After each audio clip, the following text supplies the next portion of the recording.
So it's day 3, 6 a.m. Egyptian time. Yeah, they want to say day 4. It's really day 3. Day 3, 6 a.m. Egyptian time. We are meeting up, and we are going to be taking a boat across the Nile, because if we want to take our bus across the Nile, it takes like 45 minutes. So instead of actually taking the bus, we're going to take a boat to the bus on the other side. So that'll be, I think, quite an adventure.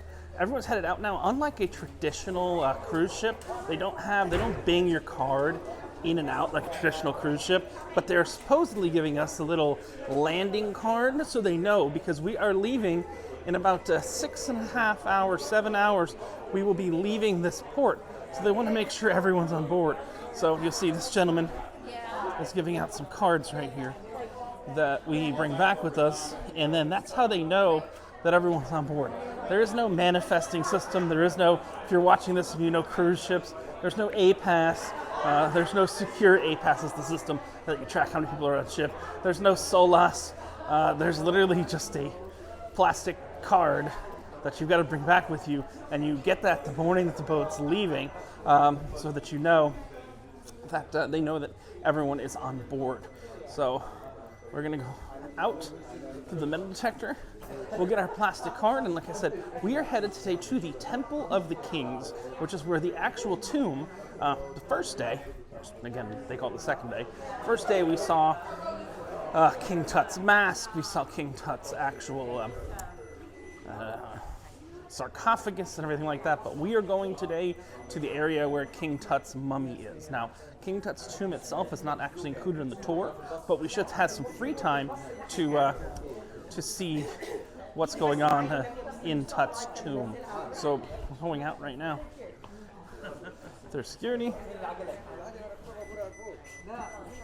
and we're going to get our little card right here that we've got to bring back. Thank you. The MS Mayfair card, so they know how many people are on board. Please hand this pass in front of the boat. They're counting out how many they're giving out, and then they'll know they don't leave without someone. So let's see how our day in the Valley of the Kings goes. In Luxor, Egypt, but on the other side of the river. Again, very important for you to know, this trip, this river cruise, is not accessible. What do I mean by that? Well, there are no elevators on the boat, and this is how you're going to get up the stairs. So if you're thinking about doing it and you do have some ambulatory issues, you may want to, as long as you're okay being handled like that, that'll work. I will say one benefit of getting going at 6:19 in the morning by the time we're moving out is it is super nice and super cool out here. It's not going to stay that way very long at all, but we are going to take these little interesting boats across the river right here.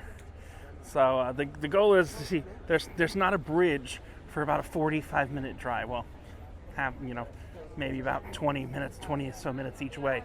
So it is simpler to have the bus meet us on the other side of the mighty Nile River. So we're going to take one of these little boats right here, right across the river. And it feels very much like St. Petersburg, Russia, after closing time when all the bridges go up. But I am watching because the steps are a little bit challenging here. So you see the big river boats, and then you will see the tiny boats right there that we are, tiny in scale, that we are going to be taking across the river. It looks like we're going to be getting on the ghost boat across the Nile. This very much does look like a jungle cruise boat. So I do have to give it that. This is like real life adventures. They talk about going on for Niles and Niles and Niles and Niles, and really this is straight up like a boat from the Jungle Cruise at Disney. And this is amazing. This is actually incredible. We are on the actual Jungle Cruise on the Nile River right now. That is that is like the legitimate. This has got to be what the Jungle Cruise was actually based on. It is just like on the Nile River. For some reason, they're playing Jamaican music. I can't really tell you why. We're not in Jamaica, but we are crossing from one side of the Nile to the other on like legitimate Jungle Cruise boats. Quite amazing. So now we are here at the Valley of the Kings, and the waiting area for the Valley of the Kings is wonderful because for some reason they've decided, fortunately so, to actually air condition it, which is like the best thing ever. But I want to talk about the Valley of the Kings because they have this amazing display. There's a valley like, Grand Canyon or other valleys that you may be familiar with. That's we're about to go to, and there's a giant model of that valley right here. And it looks relatively normal, except for one little thing. See, if we go around, you'll actually see they have all of the tombs underneath, including King Tut and all the other tombs. So we're going to be taking a look at the tombs in the Valley of the Kings. So interesting behind me is the Egyptian version of the Hyperloop from the Boring Company.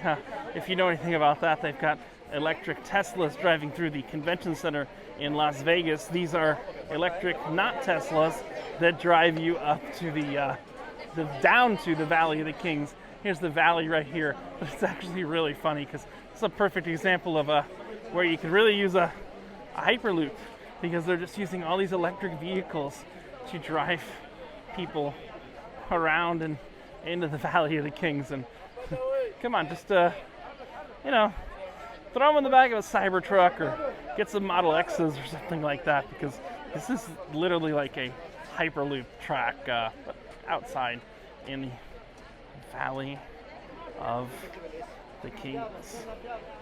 And there they go. Hyperloop vehicles away! They're called the Manager, but they should be called the Tesla. So we're inside our first tomb at the Valley of the Kings, and this is Ramses the Ninth. The decoration in this tomb is quite amazing. It's stuff you really only see in books, TV. I mean, these are all original, thousands of years old. I think they said over 3,000 years old. Still has the full color and everything like that. And you can just kind of see the hieroglyphics, the scarab, everything like that. Even the ceiling is decorated. And you'll see that full color decoration on the ceiling still. This is like a walk like an Egyptian. I mean, it's more like boat like an Egyptian. But the details here, the color here, now they had to put a plexiglass lower because so many people were touching the works and it was taking off. But I mean, look, you'll see that scarab right there. No glass, nothing over it. It's just thousands of years old, protected in these tombs right here. And that looks like a fat alligator. I mean, that's the alligator from the Princess and the Frog movie, Lewis, because that's a fat alligator. But it's really quite amazing here in the tombs, although it is quite humid in the tombs because there's so many meat bags walking through it. Yes, that's what you call humans, meat bags. We are in the second tomb now, and it is steep. It's amazing how it goes from 0% humidity outside to 100% humidity inside. But it was really cool. So we got to go down, see the burial chamber here. This is not King Tut, not the one everyone knows, but just so you know, like, that's the path up. It is actually a lot harder going down because you can fall going down. You got these backstops when going up. But the decoration here, right at the entrance, is just so ornate You see, even right here, these hieroglyphics, and like this looks straight out of the Mummy movie ride at Universal. You got your scaffolding, and you look at some of these, and you're just like, wow, that's really cool. But you can see it's a very steep downward trek into the burial chamber of the tomb.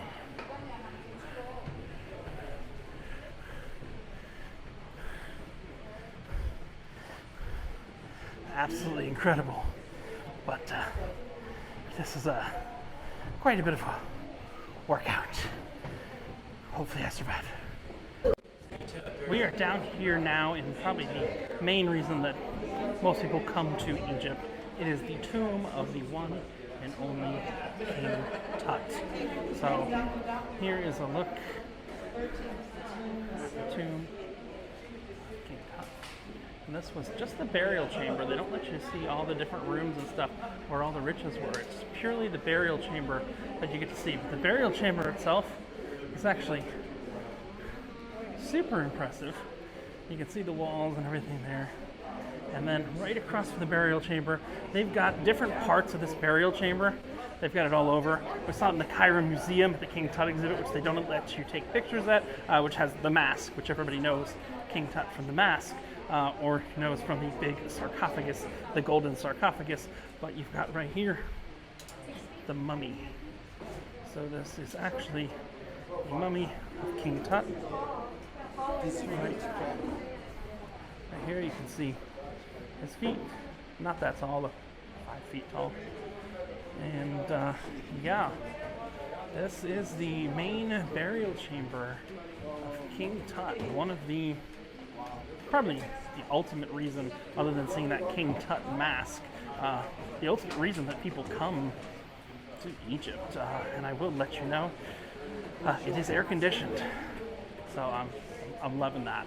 I'm absolutely loving the fact that it's air conditioned here, but it is a bit of a trek to get back up as well to the surface. But it is an additional purchase, but it is by far the most comfortable of the tombs, and the most famous tomb, I would say, in the world.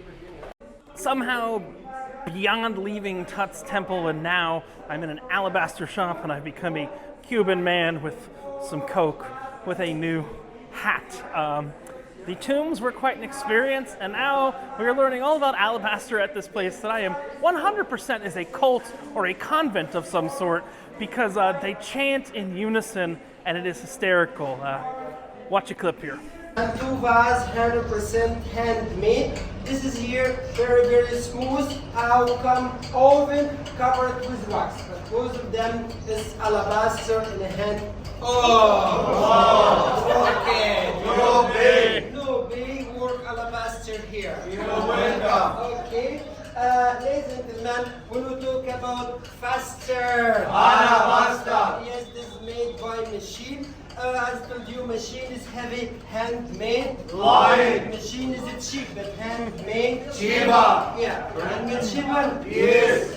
Ladies and gentlemen, very important what you see the people in the street, in bazaar, and the souk, outside of Karnak temple, outside the Hall of the Kings, close of Memnon, start haggling, bargain. Hello, 100 Egyptian pound alabaster. Too much. Oh, 50 pound basalt. Too much. Prison. Too much prison. Prison too much. Cast plastic prison. Outside, no alabaster, no basalt. A fake prison. Rubbish. Rubbish, yes. Alabaster, white, brown, and green. Basalt is gray. Green basalt stones, make it with henna tattoo. By the way, yes, this is trees of the life. Keep the life made of basalt. Karnak temple. color. Obelix, Crazy. Picasso. This is a limestone. Yeah. First use the soap, fire it, polish it, make the form by pencil, a different chisel stone, painted colors, put it in the oven, no problem. Raining, snowing. This is real limestone. How to know real limestone? Make a hole. Without sides, you make it white cement with the gypsum stamp it. But this is real limestone. Hang it in the wall, stand, no problem. This is about the handmade limestone. My brother here, what's your name? Tom. Tom. Yes. Tom. Yes. What you make? Cat. Cat. Yes. Tom make cat. You know why in Egypt? Big farm. Pizza. Macarona. Big Tom because eat too much macarona. Pizza. Tom make a nice handmade alabaster cat. Meow. Look every day, every morning cat, Jekyll, Anubis, masking tooth. Angabu. ماشي ماشي اوكي تعال اوكي Thank you.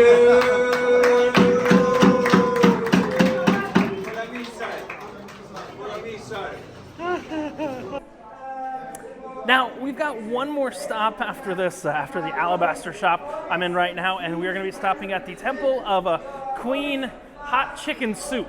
So we're going to, hot chicken soup, and after that, the boat that we're on is finally going to start moving. What we did is we did the east bank of the Nile in Luxor yesterday, and we did the west bank of the Nile in Luxor today. So now it is time to move on, and the nice thing is, finally tonight, we'll get to catch up on some sleep, because after we get back for lunch, we are free for the rest of the day. So take a nap, do a ship tour. You might see a ship tour video on another channel, but yeah, this is the alabaster shop right here.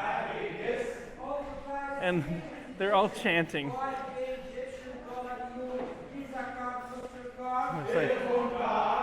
the way, very important, any husband would like to change his wife, one wife, 10 million camels. You know, one camel, $1,000. I have a cash, okay? Oh. Yeah, it's a cult, and it's a wonderful cult, and it's the cult of the alabaster here in the Luxor area on the West Bank. We are here now at the third level of the Queen Hot Sheet Soup temple, and it's actually really amazing. It's carved a relief on the side of the mountain. I'll show it to you when we go down.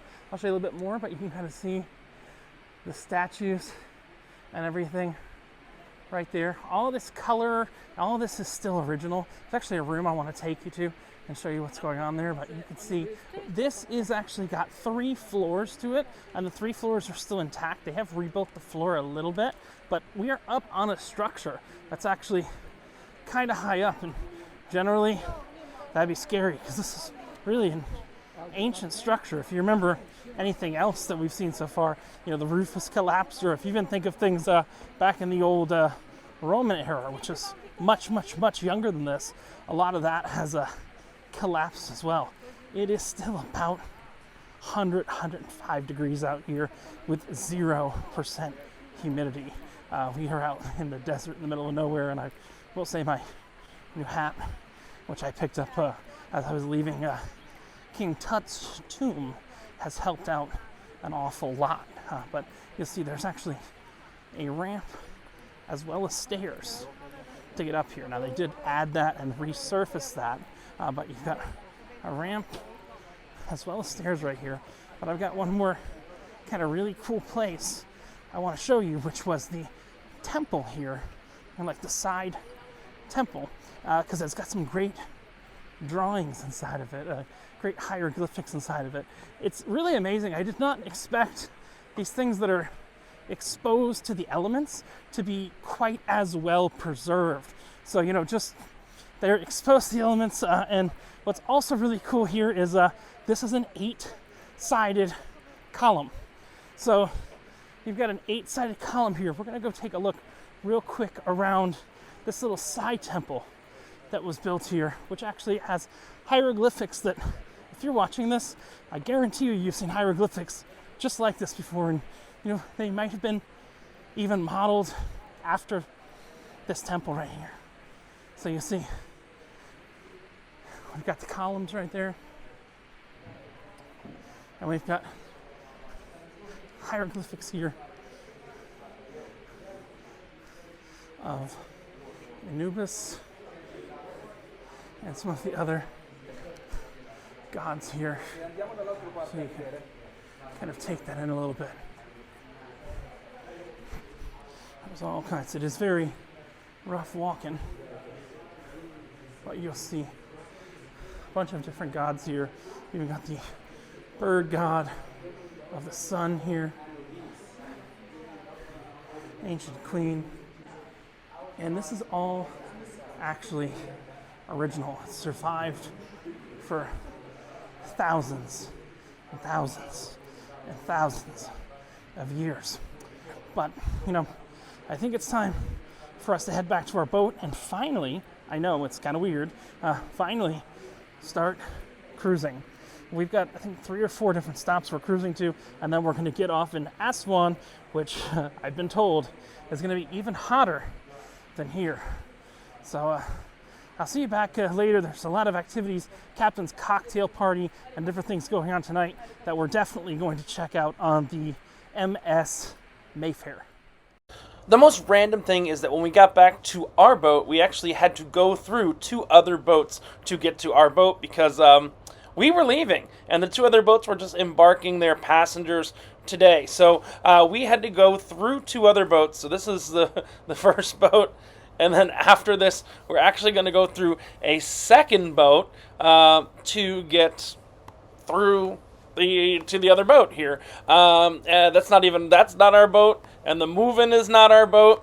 So we're literally walking through the boats, and this one, it says the move-in, but it really does look like the Titanic. If you look, I'm like, oh, is this the Titanic? One of the little Nile River cruises was actually called the New Titanic, and I go, I don't want to go on that one. That's not this one. One of the little boats that look like the Jungle Cruise. But we eventually got back to our boat, and all of these boats started racing towards one thing, which was the lock. The lock which would bring us, even though the river flows from south to north, we're going upstream, so the lock needed to bring us up to the level of the higher area of the Nile we were going. So you can see we're now leaving the second boat, and we are finally getting into our boat. And I shot some tours of the boat that you can definitely check out on the channel, but we're going to head now towards the lock.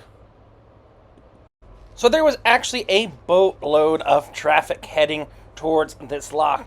It's amazing. There's 350 river boats on the Nile, and they are all chasing this one lock, which is really a set of 2 locks. So 4 boats can go through every 15 minutes. Whoever gets there first gets there first, and they're all racing to get there at the same exact time because they all leave at about 1 o'clock from Luxor. So I think we got a boat race coming up.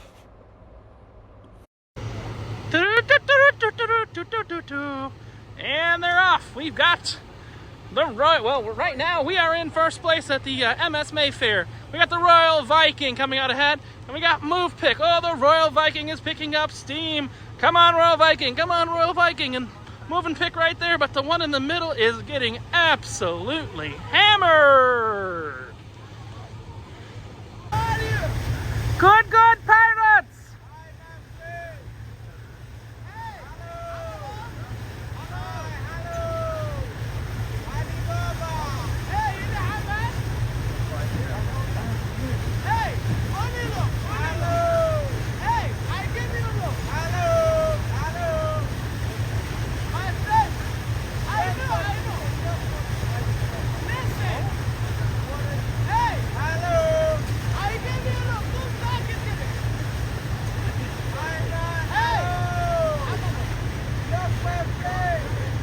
Oh my God!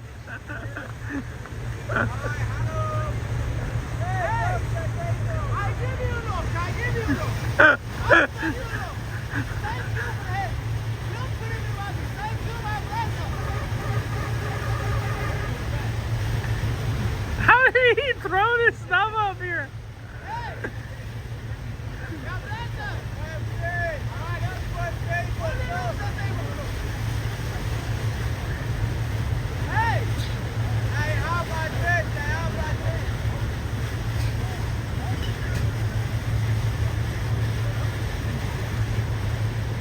This is ridiculous.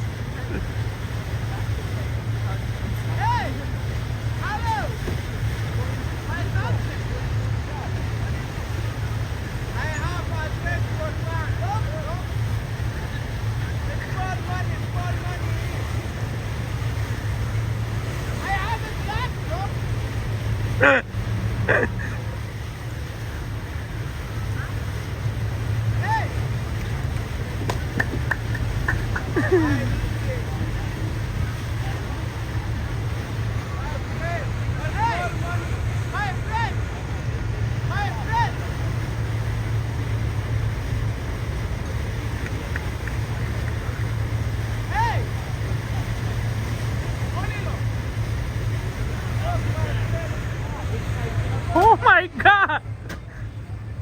Okay. Hold on. Let me go get the pirate loot. Hey, Mike, grab that. I'm gonna go get the pirate loot. Yep. This poor guy, you're throwing all this stuff up here, man. Yes. Don't throw it down quite yet. I want to see this.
Oh god. I'm so confused with what's happening here. Break glass as the rear is your cabin. So please check the safety emergency plan on the back in your cabin door. Inside your wardrobe there are 2 life jackets. Around the safety crates are life rings, one to use by 2 passengers, and the lifeboat is located at the end of the ship, and also the trained personnel always available in case of emergency. So please, if you something not clear, don't hesitate to talk with the reception or dial number 0 Thank you. So after the pirates and the cocktail party, we made it to the lock at about 10 p.m. So we had to wait a good few hours. Somehow, when I was shooting a video, which you will see on this channel soon, trying all the local spirits, I wound up on the bridge with the captain and got some interesting shots up there. But this is us actually entering the lock from the front. There are 2 boats that went in at a time, so we had to go to the back to really see what was going on. Here's a bit of a time lapse of what was going on in the back, because we could only really see the back lock instead of the front lock, but this was actually going to raise us up. Now there were 2 sets of locks that they could use, but they actually just kept it at the second lock at the same level. And you'll see those doors in the back close. And we rose up, I would say about 20 or 30 feet, and that's actually just the boat rising as it fills with water. You can see those cars going really, really fast over the bridge. I'll point down to the water in a second. And once that levels up, you see where that dark line is, And you can see the line below. You can see where we came from and where do we go. Where did we come from? Egypt died, Joe. So you see it's filling up.